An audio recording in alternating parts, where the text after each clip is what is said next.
മറ്റൊരു പ്രധാനപ്പെട്ട വാർത്തയിലേക്കാണ്. ആന്ധ്രയിൽ ഏറ്റുമുട്ടലിൽ മാവോയിസ്റ്റ് കമാൻഡറെ വധിച്ചു. കൊല്ലപ്പെട്ടത് മാവോയിസ്റ്റ് നേതാവ് മാധ്വി ഹിദ്മ. ഏറ്റുമുട്ടൽ നടന്നത് അല്ലൂരി സീതാരാമരാജി ജില്ലയിൽ. 26 ആക്രമണങ്ങൾക്ക് നേതൃത്വം നൽകിയ നേതാവാണ് മാധ്വി ഹിദ്മ.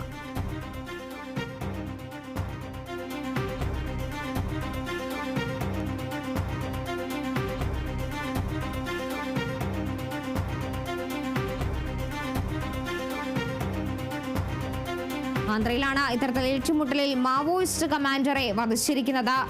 മാവോയിസ്റ്റ് നേതാവായ മാധ്വി ഹിദ്മയാണ് കൊല്ലപ്പെട്ടത്.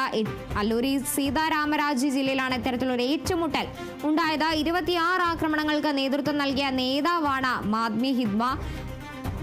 മാവോയിസ്റ്റ് കമാൻഡറെയാണ് ഇപ്പോൾ ആന്ധ്രയിൽ വധിച്ചിരിക്കുന്നത്.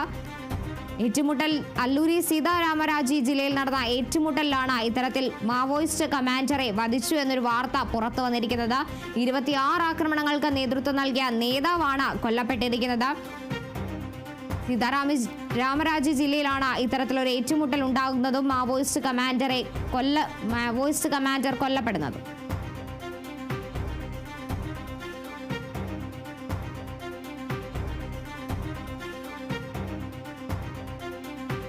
ഡൽഹി ചെങ്കോട്ടയ്ക്ക് സമീപമുണ്ടായ സ്ഫോടനത്തിൽ നിർണായക കണ്ടെത്തലുമായി NIA.